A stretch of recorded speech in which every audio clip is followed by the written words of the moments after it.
Magandang araw po, welcome po sa aking channel, Omnine TV. Patalasasan po, meron po ba kayong mga properties na napapabayaan or non-performing assets? Plan nyo ibenta, pero wala kayong oras pagbibenta nito. Kung ito'y pagkakatiwala nyo po sa amin, tawag lang po kayo sa aking numero, usap po tayo, gawa ko po ng video for free. Yes, libre po, wala po kayong babayaran. Tutulungan pa namin kayong mabenta ang inyong property. Kami na po bahala sa marketing, sa boosting, or paid ads. Even sa tripping, hindi na po kayo mapapagod sa pag-entertain ng mga buyers. Kami na po bahala sa lahat. Tawag lang po kayo. Nandito po tayo ngayon sa San Pablo, Laguna kung saan meron po tayong bagong video presentation, isang residential farm property na may lot area 3,272 square meters. Marami pong mga collection dito si owner. At mula po dito sa hangout area, check po muna natin itong dining area. Ito pong long table is made of kabanggong wood. Then meron pong mga warning lamps na minodify ni Sir as dining area lamp. Very artistic po si owner at marami din po siyang mga collections.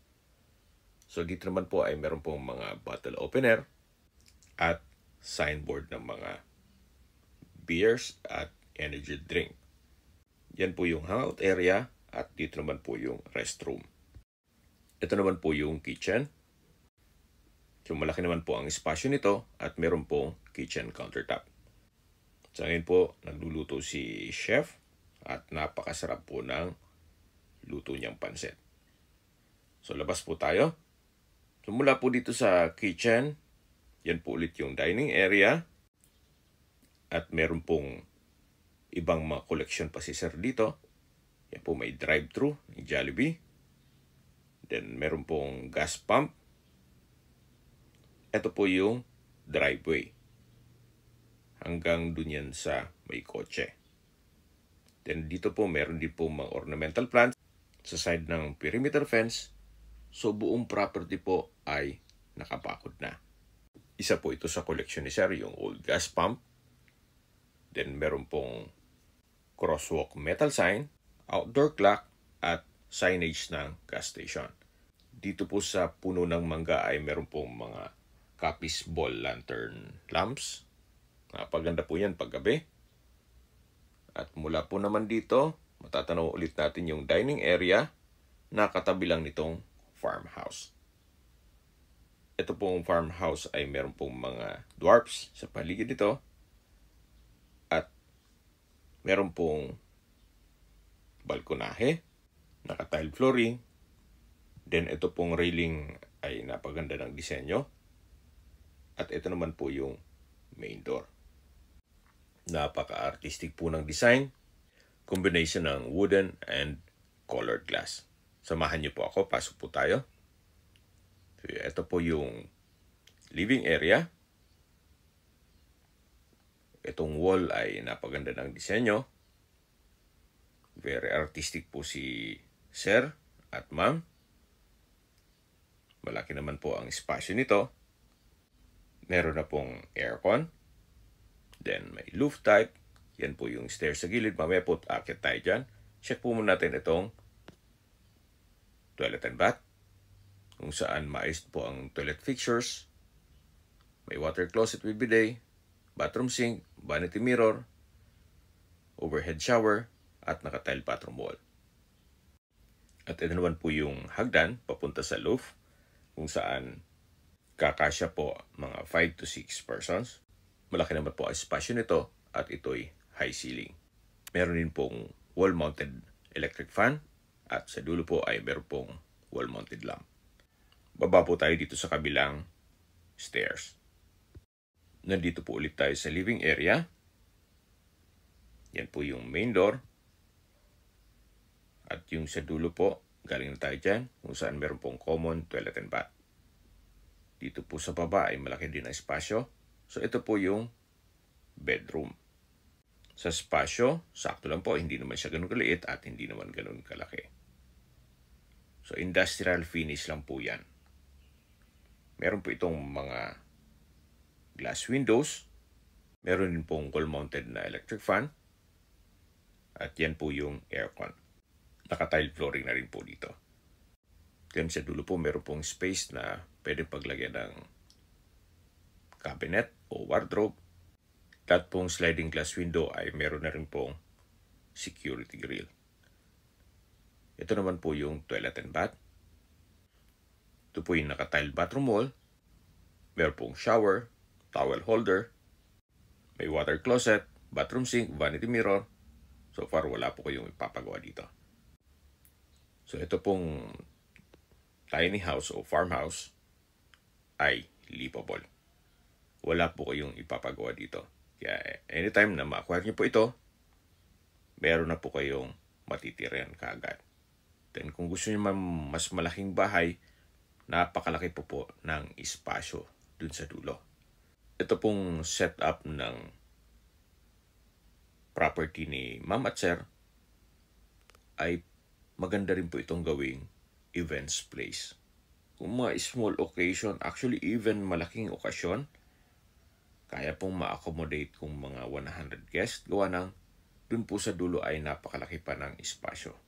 Then mag-invest pa po kayo ng swimming pool, then mga cabanas o rooms sa dulo. Pwede na po itong maging resort. So wala pa po tayo sa kalahati nitong property. Yan po yung farmhouse. Dito naman po yung open space. Dito po sa driveway ay may pine tree. Marami din pong mga fruit-bearing trees dito sa loob ng property. Gaya ng mangga, rambutan, santol, lansones, langka, at marami pa pong iba. Yan po, tunghayin nyo po itong napagandang property na kung saan marami po kayong pwedeng i-project dito para ito'y maging income generating. At hindi lang po doon, mapapansin nyo naman, napakatahimik po ng lugar, sariwang hangin, at malamig po ang klima. Meron din pong water tank in case ng water shortage.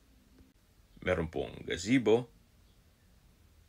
Then may mga pathway papunta yan sa dulo. Dito po napakalaki pa ng space na pwede pong lagyan ng mga rooms kung sakaling gagawin nyo itong private farm resort. Then sa dulo po, malaki pa ang espasyo kung lalagyan nyo ng swimming pool. Yan po yung pathway. Then, ito po yung chapel. Malaki naman po ang espasyo nito.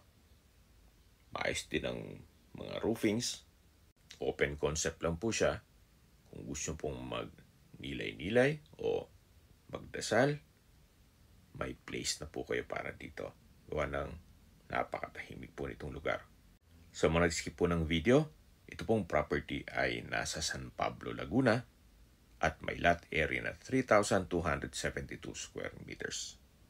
Ito po ay isang developed farm property na meron pong farmhouse at mga amenities. May access na rin po dito ng tubig, kuryente, at internet provider. Possible po itong maging income generating. Gawa ng napaganda po nitong gawing events place. Or kung ayaw nyo mang events place, pwede rin pong gawing staycation business o di kaya'y resort o farm resort. Nakabakod na po buong property at punong-puno ito ng mga fruit-bearing trees. At ang kagandahan pa po dito, patag na patag po ang lupa, kaya usable po lahat. Wala pong masasayang. Meron na rin po ditong basketball court. Half court lang po siya. Actually, kahit retirement home nyo na lang po ito. Kung bibisitahin man kayo ng inyong anak o apo, hindi po sila mabuboard gawa ng meron na po mga lipangan dito. At hindi lang po doon, yung bahay po ay open concept lang kaya marami pong kakasya doon. Kahit maliit lang po yon. Then dito po ay marami pa pong mga fruit-bearing trees. Matatanaw nyo. At another structure or gazebo na may duyan. Then meron pong mga collection pa si sir dyan sa loob. So lahat ng gamit na nakikita nyo ay kasama po yan. So except na lang sa ibang personal stuff ni owner. So yan po yung mga collection ni sir. At dito naman sa bubong maayos pa. Meron din pong mga antigong bintana. Made of copies. Yan po yung lumang plate numbers na galing sa ibang bansa. May lumang telepono, TV, at kung ano-ano pa. Actually, masarap din matulog dito pag tanghali habang nagpapahinga kayo o nagsisiesta. So mula po dito sa gazebo, yan, matatanaw natin yung duyan. At dito naman po, mayroon pong lampara. Sa Bicol po, yan ang tawag namin dyan. At mula po dito, matatanaw natin yung basketball court. Yan, meron pong lumang telephone booth ng Digital, isa sa mga collection ni sir. Uso po yan mga 1990s. Then meron pong playground. Then another structure na pwede pong lagyan ng bubong. Then extension ng hangout area. Then meron din pong banyo dito sa dulo. Pero marami pong mga collection si sir dito sa likod. May ice crusher. Then mga ibang billboards. Timbangan. Meron din pong pangtahe na manual din po yan. Actually, ngayon lang ako nakakita niyan. So, dito po may mga barrel. Then, may lamp at plancha at kayura ng nyog. Malamang marami po kayong maaalala dito sa mga kagamitan na to. Especially kung laking probinsya po kayo. Pero iba pa rin yung naranasan ng hard life at dun po tayo nagiging strong ang personality natin. Dito naman po sa side na to ay may kitchen countertop na unfinished na pwede rin yung ipagawa din yan. Check po muna natin itong toilet and bath. Kung saan napaka-artistic po nitong handle. Yan po yung handle ng gas pump. Then, ito pong mga tiled bathroom wall. Napaganda ng disenyo. Sa dulo po ay meron pong copies na window. Meron din po ditong mga disenyo na Meralco poles at pebbles. Yan po yung copies bathroom window. Meron din po itong vanity mirror, bathroom cabinet, then may outlet, at dito naman po yung shower enclosure na naka-tile bathroom wall. Meron din pong overhead shower. Napakaganda po. Yan po yung bathroom countertop at water closet. May towel holder rin po. Habang naglilibot po tayo, pag-usapan na natin ang distance, location at travel time. Mula po sa Maharlika Highway, ang distance is 5.9 kilometers at ang travel time is 17 minutes. Mula naman po sa SM San Pablo, ang distance is 5.4 kilometers at ang travel time is 15 minutes. Mula naman po sa SPC Medical Center, ang distance is 4.7 kilometers at ang travel time is 13 minutes. Yan po yung lagi kong binabagit sa aking video na dapat yung i-consider sa paghanap ng property, yung meron pong malapit na hospital. Hindi ko naman po sinasabing sakitin kayo. Yan naman po for emergency purpose lang naman. At mula naman po sa San Pablo Public Market, ang distance is 5.8 kilometers at ang travel time is 19 minutes. So meron po ditong elevated na sitting area or hangout area na rin. Yan po yung puno ng langka. May mga ilaw na rin dyan. Matatanong na natin ang property line sa dulo na kung saan nakabakod po yan. Okay, balik po tayo sa distance, location at travel time. Kung manggagaling naman po sa Manila o sa airport, ang distance is 75 kilometers at ang travel time is 2 hours and 10 minutes. Dito naman po sa kabilang side ay meron pong bonfire area. Then ito pong upuan ay made of Meralco poles. Yan po yung mga fruit-bearing trees sa paligid nito. At marami din pong puno ng saging na hindi ko nabanggit kanina. Tungkol naman po sa dokumento nito, ito po'y tax declaration at ready na po for titling. Hindi na po pinalipat ni owner para kung sino man po makakabili, direct na po sa kanya. Then meron din pong manukan dito sa dulo. At mapapansin niyo po, concrete fence na po yan hanggang sa main gate. So kung gusto mag-alaga ng manok, meron na po kayong kulungan ng manok dito. Mapapansin niyo po, ito po'y well-maintained. Napakalinis po. Gawa ng napakasipag po ng caretaker dito. Okay, sa presyo na po tayo. Ang original price po nito ni owner ay 19 million pesos. Ngayon po, nag-markdown price na po sila ng 15 million pesos net. Ibig pong sabihin, si buyer na po ang sasagot sa lahat ng taxes at expenses with regards to documentation. Kung may mga katanungan po kayo, tawag lang po kayo sa aking numero. At sa mga kababayan naman natin na sa ibang bansa, meron po akong Telegram sa mga iPhone user man, may iMessage. Meron din pong Imo, Skype, Viber at WhatsApp. Same number lang po, 0917-316-3399. Sa mga nagtatanong naman po ng aming Facebook, meron po kaming Facebook page na Nov9 TV at Facebook Reels Video. Meron din pong TikTok at Instagram. Meron din po kaming ibang YouTube channel na The Nov9 TV channel at Nov9 TV Listings.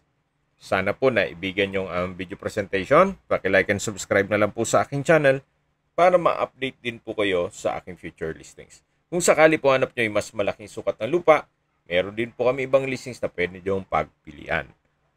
Huwag po kayong magkatubiling tumawag sa amin and let us know your budget para malaman namin kung anong property pwede namin alok sa inyo. Sa lahat pong viewers, subscriber at nagtiwala po sa amin, salamat po sa suporta. Ingat po kayo lagi at yung pamilya. Maraming salamat po.